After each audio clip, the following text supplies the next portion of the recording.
Hello बच्चों, कैसे हैं आप सब लोग। उम्मीद है सब लोग अच्छे होंगे। और आज जो हम पढ़ने जा रहे हैं तो अप्रक्षेपी विधियों को पढ़ने जा रहे हैं। अप्रक्षेपी विधियां कौन कौन सी? तो अप्रक्षेपी विधियां जो हैं उनको हम 3 भागों में बांटते हैं। इससे पहले जो हमने पढ़ा था वो पढ़ा था प्रक्षेपी विधियों को। प्रक्षेपी विधियां हमने सारी पढ़ ली हैं। अब व्यक्तित्व मापन की जो विधियां पढ़ने जा रहे हैं वो है अप्रक्षेपी विधियां। अप्रक्षेपी विधियों को हमने पुनः 3 भागों में बांटा है। कौन कौन सा?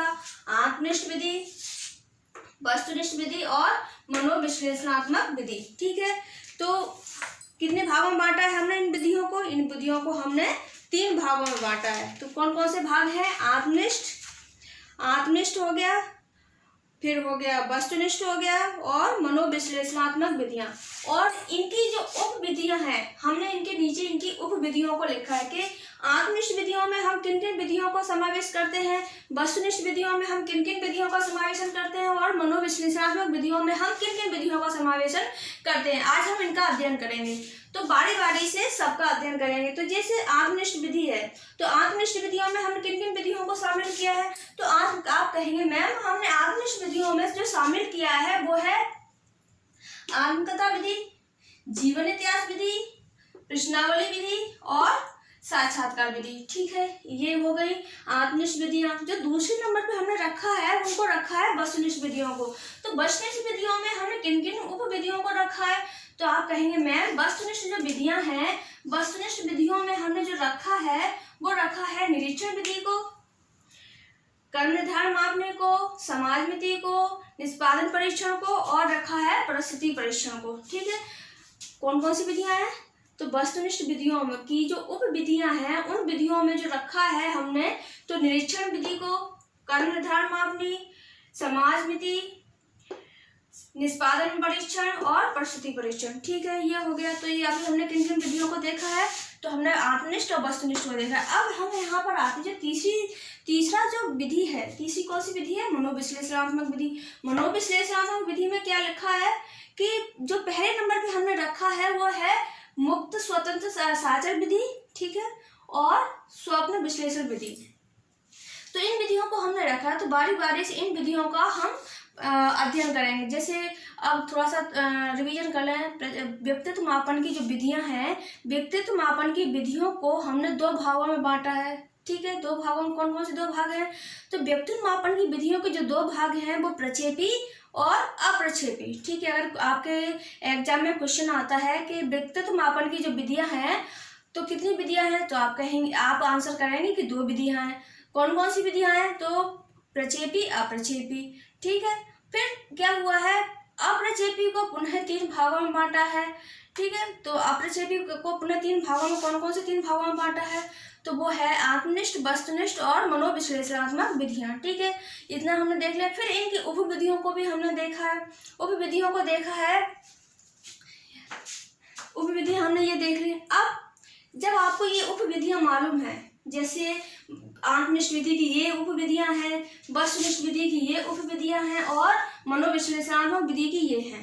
यदि आपको ये सारी विधियां मालूम हैं तो ये इधर की इधर होगी तो आपको तुरंत पहचान जाओगे ना कि ये वाली विधियां हैं, ये कौन सी हैं? वस्तुनिष्ठ विधियां। यदि इनमें से कोई एक विधि उठा के यहाँ रख दें तो आप तुरंत कहोगे कि ये सारी विधियां तो वस्तुनिष्ठ की हैं, जो नीचे जो लिखी है वो वस्तुनिष्ठ विधि की नहीं है, वो आत्मनिष्ठ की है। या इधर से इधर ला के रख दें तो आप तब भी आप पहचान पाओगे कि ये कौन सी विधियां हैं, ये मनोविश्लेषणात्मक विधियां हैं और ये विधियां हैं किन में रख दिया है हमने वस्तुनिष्ठ विधियों में रख दिया है। अब जैसे आपके एग्जाम में क्वेश्चन आता है, मोस्टली आता है कि वस्तुनिष्ठ विधियों को छांटिए।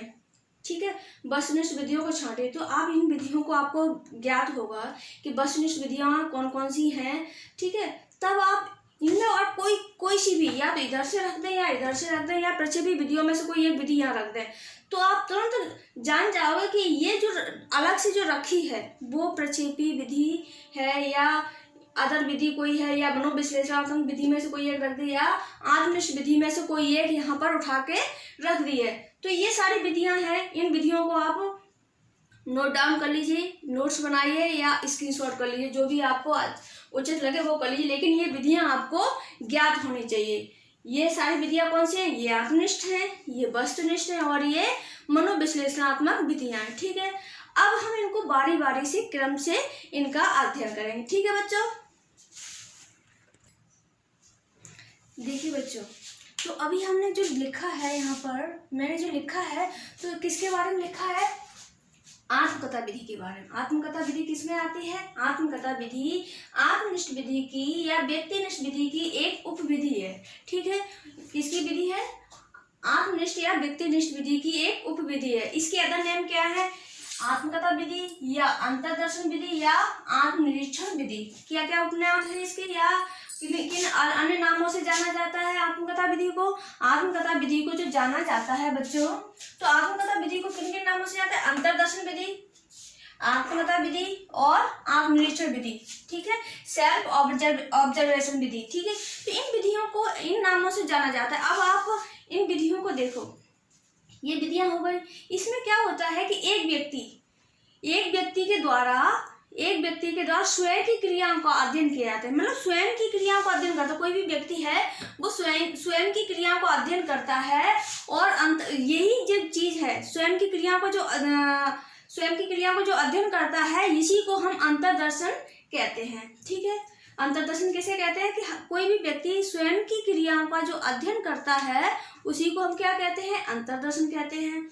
ये विधि जो है, ये प्राचीनतम विधियों में से एक है। प्राचीनतम विधियों में से ये जो विधि है, आत्मनिरीक्षण विधि या आत्मकथा विधि या अंतर्दर्शन विधि, इनमें से ये एक है। इस विधि का जो दर्शन दिया वो दिया है जॉन लॉक ने। किसने दिया है? जॉन लॉक ने। और इसके फादर कौन है? जन्मदाता कौन है? तो विलियम वुंड और टिचनर इसके फादर हैं। कितनी बातें याद रखनी है कि इस विधि को हम अंतर्दर्शन विधि के नाम से जानते हैं, इस विधि को हम आत्मकथा विधि के नाम से जानते हैं, इस विधि को हम आत्मनिरीक्षण विधि के नाम से जानते हैं। ठीक है, इतना हो गया। ये एक प्राचीनतम विधि है, ये भी हमने जान लिया कि ये विधि है एक प्राचीनतम विधि है। अब इसकी जो दर्शन है, दर्शन का मतलब होता है विचार। ठीक है, तो दर्शन का मतलब क्या होता है? विचार। तो ये विचार किसके मन में आया? कौन सा विचार? आत्मकथा विधि या अंतर्दर्शन विधि या आत्मनिरीक्षण विधि का जो विचार आया, तो सबसे पहले आया किसके मन में? तो जो दर्शन का जो इस दर्शन का मतलब विचार, जो दर्शन आया, तो दर्शन किसके मन में आया? ये आया जॉन लॉक के मन में। दर्शन किसने दिया? दर्शन दिया जॉन लॉक ने। और इसके जो जन्मदाता हैं वो हैं विलियम वुंड और टिचनर। ये होती क्या है? कोई भी व्यक्ति अपने बारे में जो लिखता है, स्वयं की क्रियाओं का, स्वयं का जो अध्ययन करता है, और स्वयं का अध्ययन करने के बाद जो स्वयं का अध्ययन करता है, और स्वयं का अध्ययन करने के बाद जो निष्कर्ष निकालता है, वही इस विधि को हम कहते हैं। जैसे महात्मा गांधी ने अपनी एक विधि लिखी। किसने? महात्मा गांधी।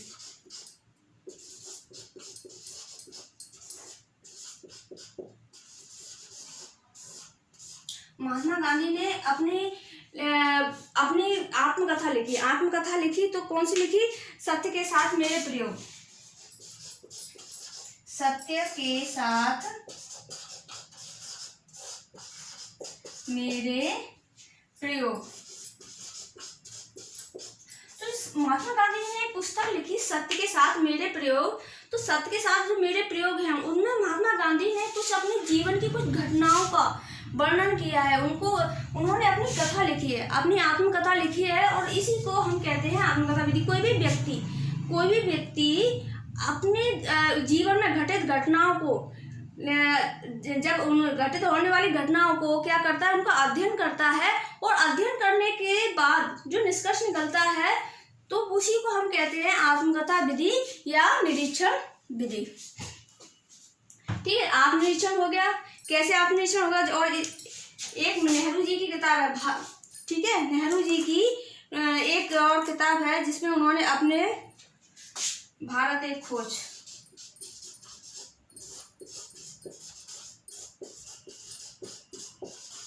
ठीक है, भारत एक खोज। तो ये किसने लिखी? ये नेहरू जी ने लिखी। ठीक है, ये किसने लिखी? ये नेहरू जी ने लिखी। ये नेहरू जी की आत्मकथा, उनके जीवन में होने वाली घटनाओं का उन्होंने अध्ययन किया, और उसके आधार पर एक किताब लिख दी, और यही हो गई उनकी आत्मकथा विधि। आत्मकथा हो गई, और महात्मा गांधी की सत्य के साथ मेरे प्रयोग। उन्होंने अपने जीवन में घटित होने वाली घटनाओं को एक किताब में लिख दिया, और यही होती है अपनी कथा। अपनी कथा को व्यक्त करना या अपनी कथा को कागज पर लिखना, तो कौन सी विधि हो गई? आत्मनिरीक्षण विधि, अंतर्दर्शन विधि या आत्मकथा विधि। ठीक है, तो ये इसमें हमें कितना जानना है? तो ये इसमें हमें ये जानना है कि जो आत्मकथा विधि है या आत्मदर्शन विधि है या आत्मनिरीक्षण विधि है, इसके जन्मदाता कौन है? तो इसके जन्मदाता हैं विलियम वुंट और टिचनर। ठीक है, जन्मदाता कौन है? विलियम वुंट और टिचनर। अब इस विधि का दर्शन किसने दिया? दर्शन का मतलब होता है बच्चों विचार। इसे विचार किसके मन में आया? तो इस विधि का जो दर्शन दिया, कौन सी विधि का? तो ये विधि है आत्मदर्शन विधि, आत्मनिरीक्षण विधि या आत्मनिरीक्षण या अंतर्दर्शन या आत्मकथा विधि। इस विधि का जो दर्शन है वो दर्शन दिया जॉन लॉक ने। किसने दिया? जॉन लॉक ने। और फादर कौन है? विलियम वुंट और टिचनर। ठीक है, ये सबसे प्राचीनतम विधि है। प्राचीनतम विधि के साथ साथ इसमें क्या होता है कि जिस व्यक्ति का हम निरीक्षण करते हैं, तो हम उससे कहते हैं कि भाई आप अपने जीवन में होने वाली घटनाओं को कुछ उसमें अपने पल लिखिए। तो वो अपने जीवन में होने वाली घटनाओं को एक कागज पर उतारते हैं, और कागज पर उतारने के बाद हम उस व्यक्ति के बारे में, उस व्यक्ति के व्यक्तित्व के बारे में जान सकते हैं। और तमाम विधियां, जैसे पुराने ज़माने में ऋषि मुनि हुआ करते थे, तो ऋषि मुनि भी अपनी आत्मकथाएं लिखा करते थे। तो इसलिए इस विधि को हम प्राचीनतम विधि कहते हैं, और इस विधि के द्वारा ही हम किसी भी व्यक्ति के व्यक्तित्व के बारे में हम जान सकते हैं। वैसे मोस्टली क्या होता है कि इसमें क्या होता है कि सच्चाई ज़्यादा मालूम नहीं चलती, क्योंकि व्यक्ति जो होता है वो क्या करता है कि सिर्फ अच्छी अच्छी बातों को ही लिखता है, अपने जीवन की सिर्फ अच्छी अच्छी आदतों को या अच्छी अच्छी बातों को ही लिखता है। जो उसके अंदर बुराइयां होती हैं वो उन बुराइयों को इसमें नहीं लिखता है।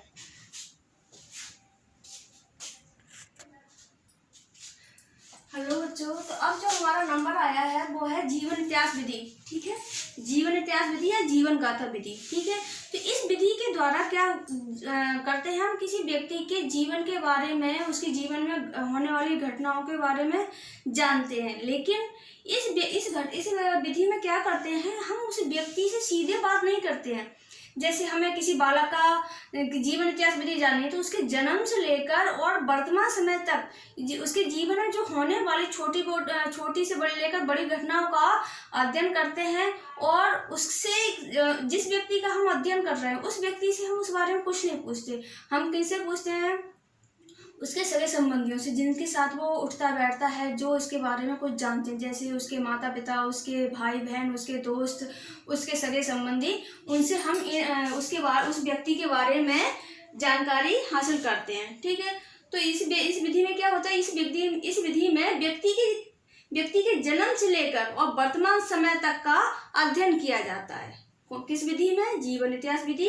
इसका अन्य नाम क्या है? जीवन गाथा विधि। इस विधि में क्या करते हैं, इस विधि में हम करते हैं कि जिस व्यक्ति का हम अध्ययन कर रहे हैं, जिस व्यक्ति के हम जीवन के बारे में कुछ जानना चाहते हैं, उस व्यक्ति के हम कुछ समस्याओं का निदान करना चाहते हैं, तो उस व्यक्ति के सगे संबंधियों से, उसके माता पिता से, उसके पार पड़ोस में जाकर, उसके टीचर से, अध्यापकों से हम उस व्यक्ति के बारे में जानने का प्रयास करते हैं। इस विधि के जो जन्मदाता, कौन सी विधि के? जीवन इतिहास विधि के जो जन्मदाता हैं वो कौन है? टाइडमैन है। ठीक है, इस विधि के जो जन्मदाता है कौन है? टाइडमैन है। और ये विधि का प्रयोग हम किन के ऊपर करते हैं? तो ज्यादातर, सिर्फ ये ऐसे नहीं कहेंगे कि सिर्फ हम इन्हीं के ऊपर करते हैं और किसी के ऊपर नहीं करते, ऐसा नहीं है।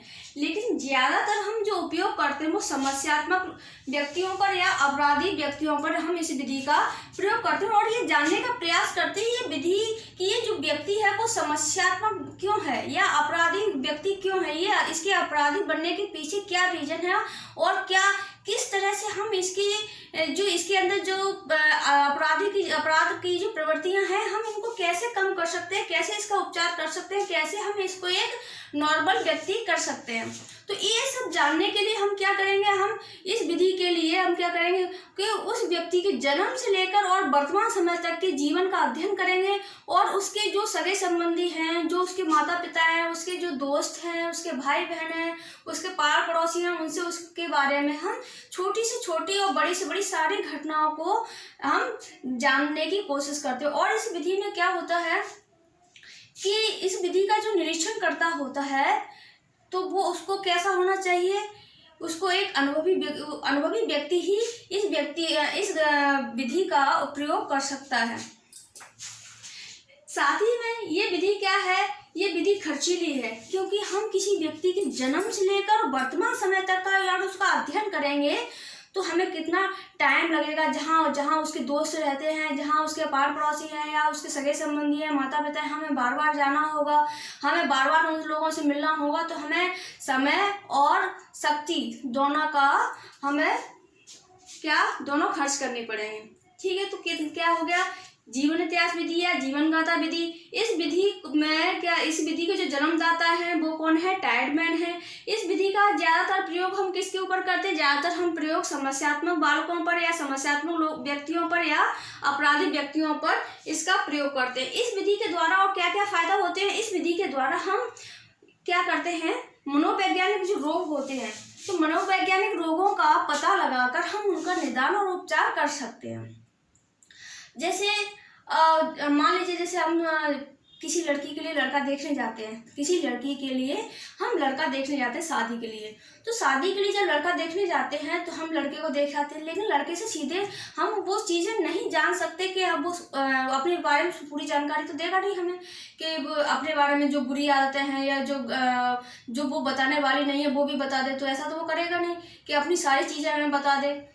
तो हम क्या करेंगे, उसके रिश्तेदारों से, उसके पार पड़ोसियों से उस लड़के के बारे में जानेंगे कि भाई ये परिवार है, हम यहाँ अपनी लड़की की शादी करने जा रहे हैं, तो इसका इतिहास क्या है, इसकी आदतें कैसी हैं, ये किस प्रकार का परिवार है या ये लड़का किस प्रकार का है, तो हम जानने की कोशिश करते हैं।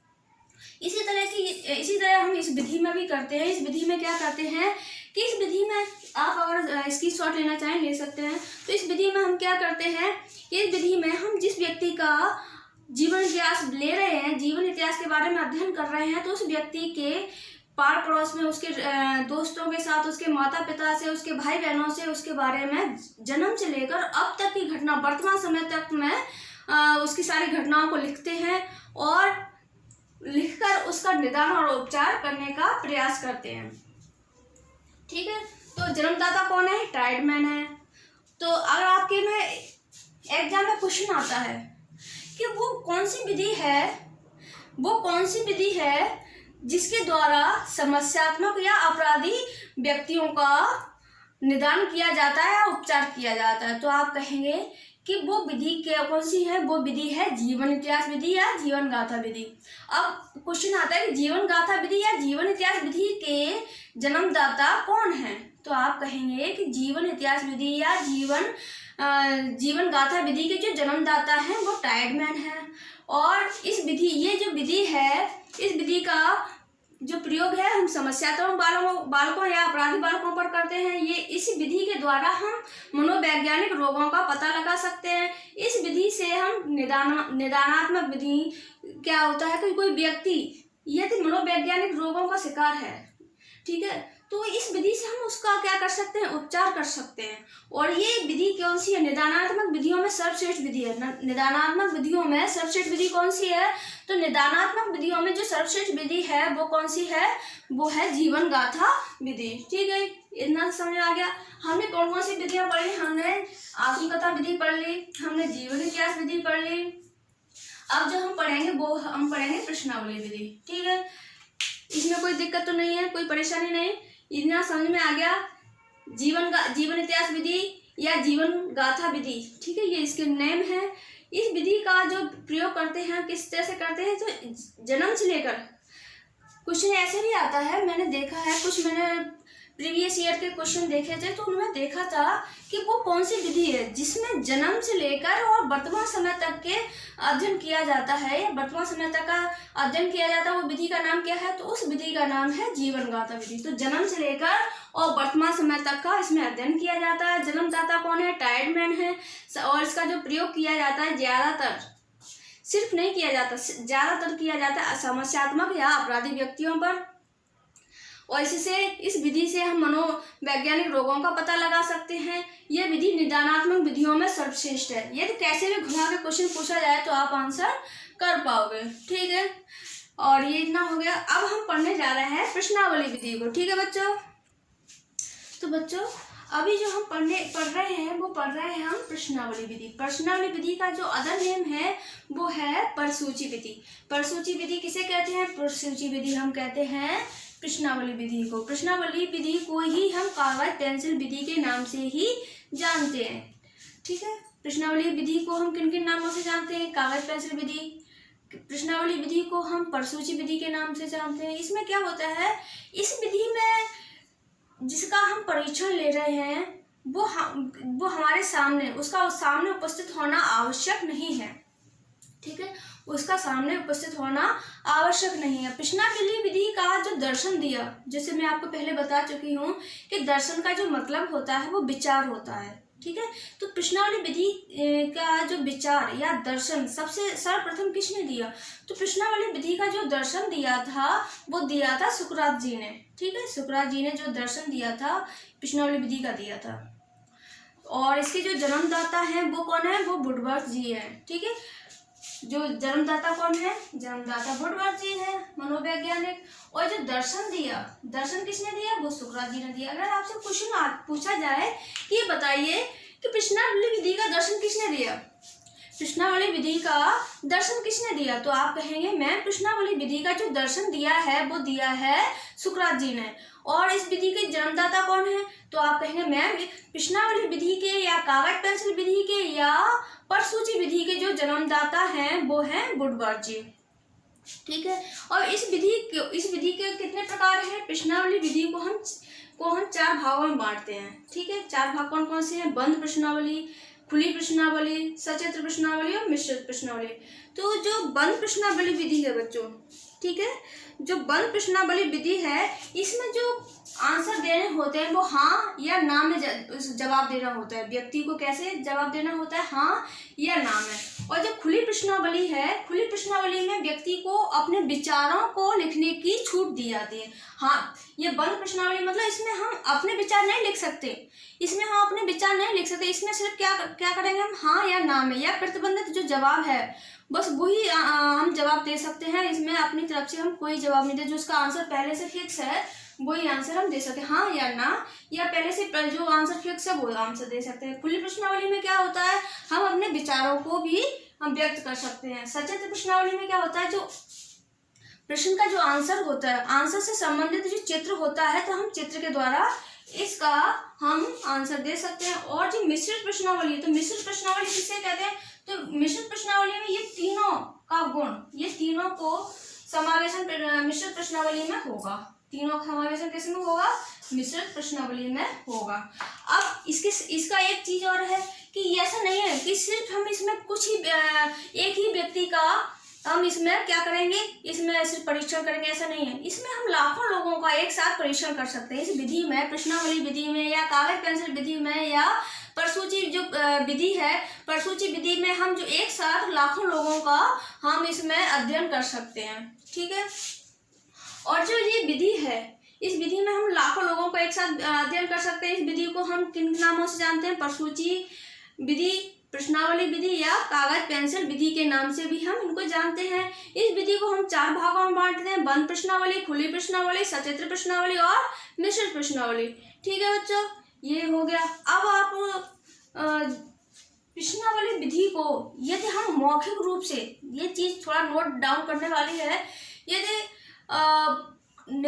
जो प्रश्नावली विधि है, तो प्रश्नावली विधि कैसी है? इसमें व्यक्ति का सामने होना उपस्थित जरूरी नहीं है। जिस व्यक्ति का हम अध्ययन कर रहे हैं, जिस व्यक्ति का हम अध्ययन कर रहे हैं, परीक्षण कर रहे हैं, उस व्यक्ति का सामने उपस्थित होना आवश्यक नहीं है। ठीक है, इस विधि की एक खासियत है, इस विधि में जिस व्यक्ति का हम परीक्षण कर रहे हैं उसका सामने होना उपस्थित नहीं है, उसके सामने हम क्या कर सकते हैं, उसके सामने हम प्रश्नों की माला बनाकर उसके सामने रख सकते हैं। जैसे हम कुछ प्रश्न उसके सामने बंद प्रश्नावली के रख सकते हैं, हम उसके सामने कुछ प्रश्न कैसे रख सकते हैं, खुली प्रश्नावली, कुछ हम चित्रों के द्वारा उसका परीक्षण कर सकते हैं, कुछ जो मिश्रित प्रश्नावली है हम इन तीनों का समावेश कर सकते हैं। और जरूरी नहीं कि जब हम उस व्यक्ति का परीक्षण कर रहे हैं तो वो व्यक्ति हमारे सामने हो, ऐसा नहीं है। ठीक है, इतना दर्शन किसने दिया, सुकरात ने दिया। जन्मदाता कौन है, वुडवर्थ है। 4 प्रकार की होती है, कागज पेंसिल नाम से भी इसको हम जानते हैं। इतना हो गया। यदि आपसे पूछा जाए कि हम कागज पेंसिल विधि ठीक है, कागज पेंसिल विधि कौन सी विधि है, किन विधि की उपविधि है, इसकी मुख्य विधि कौन सी है, तो ये किन आत्मनिष्ठ विधि में से एक है। आत्मनिष्ठ विधि में से ही ये आत्मनिष्ठ विधि की ये उपविधि है। इसके जन्मदाता वुडवर्थ हैं। दर्शन जो दिया है वो सुकरात ने दिया है। दर्शन का मतलब होता है विचार। अध्ययन करना, जिस व्यक्ति का हम अध्ययन कर रहे हैं उसका सामने उपस्थित होना आवश्यक नहीं है। ठीक है, इसके एक साथ हम लाखों लोगों का इसमें अध्ययन कर सकते हैं। प्रश्नावली विधि को हम 4 भागों में बांटते हैं, बंद प्रश्नावली, खुली प्रश्नावली, सचित्र प्रश्नावली और मिश्रित प्रश्नावली। मेरे ख्याल से आपकी समझ में आ गया होगा। अब हम जो पढ़ेंगे वो पढ़ेंगे साक्षात्कार विधि। ठीक है बच्चों, तो बच्चों अब जो हम पढ़ने जा रहे हैं वो पढ़ने जा रहे हैं साक्षात्कार विधि। साक्षात्कार विधि को हम किस नाम से जानते हैं, साक्षात्कार विधि को हम अंग्रेजी में इंटरव्यू के नाम से जानते हैं। साक्षात्कार विधि को हम अंग्रेजी में किस नाम से जानते हैं, इंटरव्यू के नाम से हम जानते हैं। तो इस विधि को इंटरव्यू के नाम से जानते हैं। तो इंटर का मतलब होता है आंतरिक। ठीक है, इंटर का मतलब हो गया आंतरिक और व्यू का मतलब हो गया अवलोकन। व्यू का मतलब क्या हो गया, अवलोकन। इस प्रकार इसका जो शाब्दिक अर्थ हुआ, शाब्दिक अर्थ क्या हुआ, आंतरिक अवलोकन। ठीक है, शाब्दिक अर्थ क्या हुआ, शाब्दिक जो अर्थ हुआ आंतरिक अवलोकन। ठीक है, शाब्दिक अर्थ क्या हुआ, आंतरिक अवलोकन। और इस विधि की शुरुआत कहाँ से हुई, तो इस विधि की जो शुरुआत हुई वो अमेरिका से हुई। कहाँ से हुई, अमेरिका से हुई। शुरुआत अमेरिका से। अंग्रेजी में क्या कहते हैं, इंटरव्यू कहते हैं। तो इंटरव्यू का जो अर्थ होता है, इंटर का मतलब होता है आंतरिक और व्यू का मतलब होता है अवलोकन। इस प्रकार इसका शाब्दिक जो अर्थ हुआ वो हुआ आंतरिक अवलोकन। जो साक्षात्कार विधि है या इंटरव्यू जो विधि है वो सर्वाधिक लोकप्रिय विधि है। जैसे हम क्या करते हैं, हम किसी को अपने यहाँ जॉब पर रखते हैं, किसी को नौकरी देते हैं, तो हम क्या करते हैं, हम उसका इंटरव्यू लेते हैं, उसका साक्षात्कार लेते हैं। साक्षात्कार विधि में हम उसके ज्ञान का अध्ययन नहीं करते हैं। ये ध्यान रखने योग्य बात है कि साक्षात्कार विधि में हम किसी व्यक्ति के ज्ञान का अध्ययन नहीं करते, हम उसकी बॉडी लैंग्वेज के, उसके हाव भाव का अध्ययन करते हैं। हम उसके आंतरिक व्यक्तित्व का अध्ययन करते हैं। तो इसी पे कौन सी विधि है, साक्षात्कार विधि। साक्षात्कार विधि में जो हम अध्ययन करते हैं, अध्ययन जो किया जाता है वो उसके ज्ञान का अध्ययन नहीं किया जाता है। ध्यान रखना है, उसके इंटरव्यू विधि है या साक्षात्कार विधि है, हम इसमें उस व्यक्ति के साक्षात्कारदाता के ज्ञान का अध्ययन नहीं करते। हम क्या करते हैं, हम उसकी बॉडी लैंग्वेज का, उसके हाव भाव का अध्ययन करते हैं, उसके व्यक्तित्व का अध्ययन करते हैं। ठीक है, ये लोकप्रिय विधि है। और जो ये विधि क्या है, एक उद्देश्यपूर्ण वार्तालाप होती है। इसमें क्या होता है, साक्षात्कारदाता और जो साक्षात्कार जो ले रहा है वो आमने सामने बैठे होते हैं।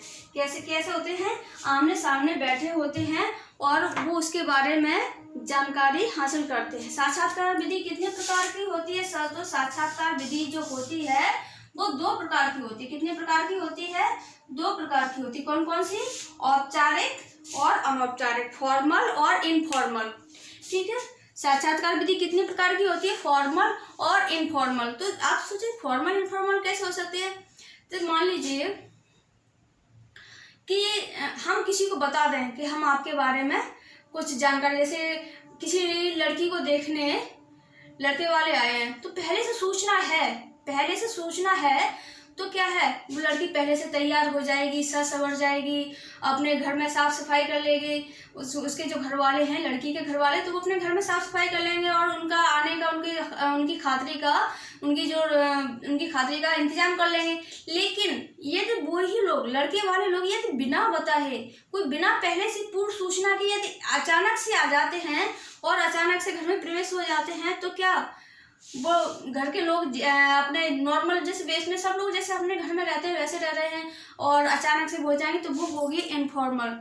या मान लीजिए अचानक से ही यदि कोई किसी को हम पहले से बता दें, जैसे आपका इंटरव्यू हो रहा है, तो इंटरव्यू हो रहा है तो आपको मालूम है ना कि आपका इंटरव्यू हो रहा है, तो आपको पता है आपका इंटरव्यू हो रहा है, तो आप उसी हिसाब से जाएंगे अपने इंटरव्यू देने के लिए। आप कुछ अपने ड्रेस सिलेक्ट करेंगे कि हमें ये पहन के जाना है, हमें किस प्रकार के फुटवियर पहनने हैं, किस प्रकार के कपड़े पहनने हैं, ये आप पहले से निर्धारित कर लेंगे। आपको क्या क्या पढ़ना है कि भाई आप जॉब के लिए जा रहे हैं, तो आपको पहले से पता है ना कि हम इस जॉब के लिए जा रहे हैं, उससे संबंधित कुछ इस प्रकार के क्वेश्चंस होंगे, तो हमें उन क्वेश्चंस का आंसर देना होगा, तो आप पहले से तैयार होंगे।